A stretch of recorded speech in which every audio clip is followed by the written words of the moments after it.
खुलुमबाय मोनाबिलिनि गोजोन हामलायनाय जासिबाय बाक्सा गेलपेजारनिफ्राय फोसावजानाय बड'लेण्ड खौराङाव नोंथांखौ बरायबाय दिनैनि रादाबखौ फरायदों आं रमेन बरुवा दिनैनि गाहाय रादाबफोराव दङ लोकसभा बिसायख'थिनि खालारा फोसावजाखांनाय लोगो लोगो राजखान्थि हानजाफोरा गावबा गावनि बिजाथिनि मुं फोसावबाय हारियानायाव खुंजानाय all India inter university taekwondo' championship बादायलायनाया जोबनानै थांबाय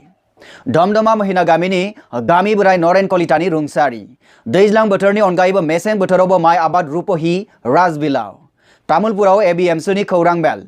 सिमेन्ट सापरियाव यूबीपीअनि मेलाव सा 15निख्रुइबो बांसिन भलुन्टियारनि हरखाब जोखोम धमधमायाव गिलु बालु अर खामदों नोंथाङा नायगासिनो दङ बड'लेण्ड खौरां दानिया फैदो आबुं रादाबाव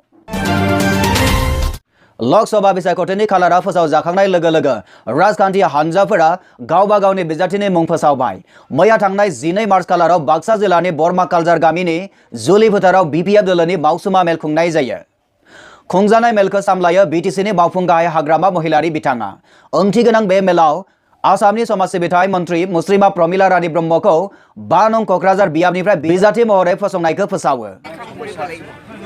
আপনি বড় সকল মানুষ জ্যেষ্ঠ মহিলা জ্যেষ্ঠ এমএলএ এই ক্ষেত্ৰত আপনি কি মেছেজ দিব ৰাইজক এই মহিলা সকলৰ কাৰণেও মই গ্ৰহণ কৰিছো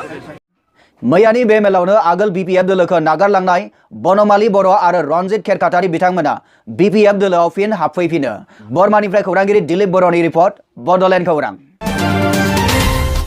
तामुलपुराव एबिएमसुनि खौरां मेल थांनाय 11 मार्च खालाराव तामुलपुराव अल बीटीसी माइनरिटी स्टुडेन्ट्स इउनियननि खौरां मेल जानानै थाङो आथिखालनि आसामाव सोलिबाय थानाय नेशनेल रेजिस्ट्रेशन अफ सिटिजेन सुंद'यै एनआरसीनि बेलायाव नुजानाय बेले बेजेफोरनि सायाव नोजोर बोनानै बे मेलखौ खुंनाय जायो তেওঁ নামক সন্দেহযুক্ত বিদেশী বুলি তেওঁক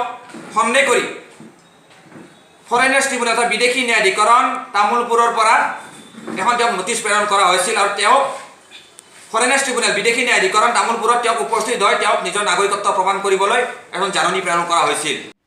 तामुलपुर जिल्ला एबिएमसुनि आफादगिरि टाइसन हुसैन बिथाङा खौरां मेलाव बुंथियोदि भारतनि थागिबि नङि मुसलमानफोरखौ एनआरसीनि जै बोखारनायाव भारतनि नंगुबै थागिबि मुसलमानफोरा जाहाथे जेंनायाव गोग्लैया बेखौ सरकारा नोजोर होनाया मोजां একজন বিদেশীক বহিষ্কাৰ কৰা হওক কিন্তু 1971 চনৰ 24 মাৰ্চৰ পূৰ্বে ডকুমেন্টছ থকা পূৰ্বৰ নথিপত্ৰ থকা এজনৰ বিদেশীক যাতে স্বদেশীক যাতে বিদেশী নামত হাৰাশাস্তি কৰা নহয় बीटीसीफोरखौ होखारनाय जाथों नाथाय 1971 मायथाइनि 24 मार्च खालारनि सिगांनिफ्रायनो भारत रायजोआव स्वदेशीनि फोरमानलाइ गोनां स्वदेशीफोरखौ जाहाथे हाराखास्ति होनाय जाया बेखौ सरकारा थि खालामनानै होनो खावलायदों तामुलपुर जिल्ला एबिएमसुनि आफादगिरिया फोरमानलाइ गोनां स्वदेशीफोरखौ बीटीसीनि मुङाव जाहाथे हाराखास्ति होनाय जाया बेखौ सरकारा थि खालामनानै होनो खावलायदों बिथाङा सोंखारिदों जानो हानाय बुहुमाव मोनसेल' जायगा आसाम होननाय जायगायाव गावनि गोजोर स्वदेशी थागिबि नोगोरारि नंगुबै थागिबि असमिया सुबुं भारतनि नंगुबै थागिबि मुसलमानफोरनि सुबुं मोनथायखौ सरकारा बीटीसीनि मुङाव सन्देह खालामो आरो हिउमेन राइट सुबुं मोनथायखौ सेखना लानो नागिरो গণতান্ত্ৰিকভাৱে যে এই স্বদেশী ব্যক্তিসকলক যে হাৰাশাস্তি কৰি থকা হৈছে আমি এটা কথা বাৰম্বাৰ কৈ আহিছো বিশ্বৰ ভিতৰতে কিজানি অসম নামৰ ৰাজ্যখনত আমাৰ অসমত স্বদেশী ব্যক্তিক প্ৰকৃত ভাৰতীয় নাগৰিকক প্ৰকৃত অসমীয়া প্ৰকৃত খিলঞ্জীয়া চৰকাৰে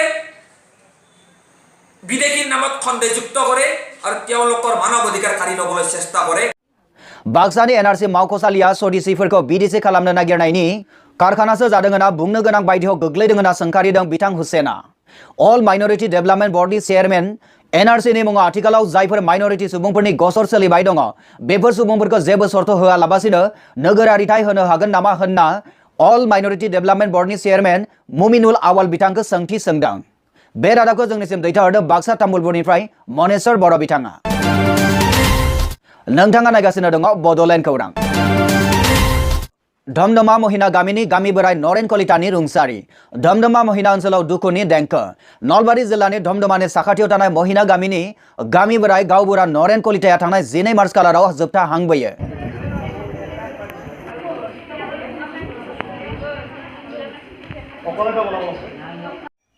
स्निजिथाम बोसोर बैसोआव रुंसारि जानाय गावबुरा बिथाङा ओनसोलनि गासैबो गौथुमफोरजों लोब्बा गोनांमोन होनना मिथिनो मोननाय जादों गामि बोराय बिथांनि रुंसारि जानाय खौरांखौ मोननाय लोगो लोगो बिथांनि नखराव बिथांनि गुनमुहियारि सुबुंफोरा लोमहाफैयो गुनमुहियारिफोरा बिथांनि गोथै सहखौ ओनसोलनि मोनफ्रोमबो फसंथानफोराव दैथिंनानै जोबथा बाव सिबि होनाय हाबाफारिखौ जाफुंसार होयो भिडिअ खौरांगिरि राहुल धमधमानिफ्राय बड'लेण्ड खौरां हारियानायाव खुंजानाय all India inter university taekwondo championship बादायलायनाया जोबनानै थांबाय 9 निफ्राय 13 मार्च खालाराव हारियानायाव जानाय all India inter university taekwondo championship गेलेनाय बादायलायनायाव बडोलेण्ड यूनिवर्सिटीनि फरायसाफोराबो बाहागो लाहैदोंमोन। बे बादायलायनायाव साथाम फरायसाया थामथि मासआव देरहासार जानो हादों होननानै मिथिनो मोननाय जादों। देरहासार जानो हानाय बादायारिफोरनि मुङा जाबाय Suman Boro' M A. 4th semester Bodoland university, Kamal Swargiary M A. 2nd semester Bodoland university, Biswajit Swargiary B.A. 2nd semester Musalpur college. बिथांमोननि हानजाखौ सामलायदोंमोन सन्जीव रामसियारी बिथाङा। लोगोसे फोरोंगुरु महरै अबनि बसुमतारिया दिथागिरि महरै हानजाखौ सामलायदोंमोन। बे रादाबखौ जोंनिसिम दैथायहरदों देरहाग्रा बसुमतारी बिथाङा। दैज्लां बोथोरनि अनगायैबो मेसें बोथोरावबो माइ आबाद रुपहि राजबिलाव। दैज्लां बोथोरनि अनगायैबो मेसें बोथोरावबो आंबादि माइ आबाद मावोब्ला बड'लेण्डआ जौगागोन बुंदों दारेन बर'। 30 मन जायो दाने 32 मनसो जायो आरो बिगा बेसेसो मावदों दा बेयाव बिगाथाम जागोन आंनिया खेथि बोथोरा दा आङो मेसें बोथोराव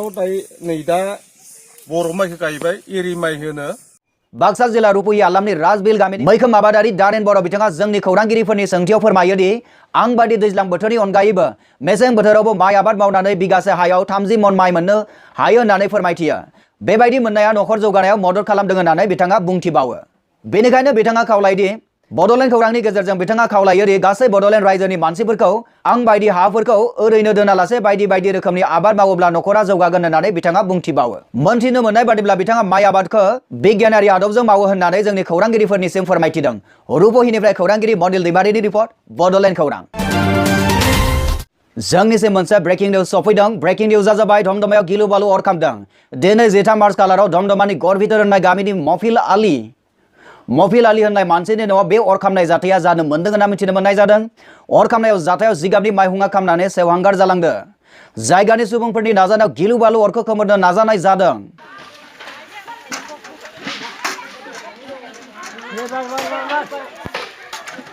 रायजो राजाफोरा आखाइ आखाइ बाल्थिं लानानै ओंखारबोनानै अर खामनायाव दै लुनानै अरखौ खोमोरनाय जायो। रायजोनि हेफाजाब नङामोनब्ला गोबां सुबुंनि न'फोरा खामफालांगौमोन। मोनथि मोनै गाज्रि आखुनि सुबुं नङाब्ला सोरबा उन्दै गथ'नि दारै खामनाय जाथाया जादों होननानै सन्देह खालामनाय जादों। That's the end of today's Bodoland news. Thank you. Have a nice day.